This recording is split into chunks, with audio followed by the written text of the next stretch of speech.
নিশোর পর এবার মেহজাবিনকেও কোনো পাত্তা দেয়নি শাকিব খান।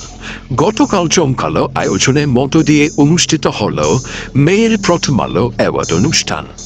একের পর এক তারকার আগমন, জলমলে লাইট আর স্টেজ কাঁপানো পারফরমেন্সে জমে উঠেছিল অনুষ্ঠান। কিন্তু এই রাতে সব আলো কেড়ে নিলেন একজন, তিনি শাকিব খান। আর সেটাই যেন সহ্য হচ্ছিল না অনেকের। এই প্রথমবার শাকিব খানের এত কাছে দাঁড়িয়ে থেকেও মেহজাবিন যেন ছিলেন একদম অদৃশ্য। দূর থেকে তাকিয়ে তাকিয়ে দেখছিলেন শাকিবকে, কিন্তু শাকিব খান ফিরেও তাকাননি তার দিকে। একটুও পাত্তা না দিয়ে চলে গেলেন তার পাশ কাটিয়ে।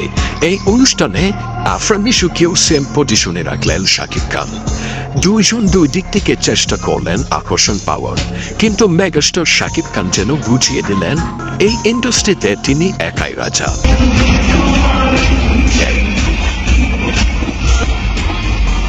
তিনি মঞ্চে উঠলেন আর সকল ক্যামেরা ঘুরে গেল তার দিকে। গ্ল্যামার, স্টাইল আর কারিশমা, এক কথায় শাকিব যেন আগুন।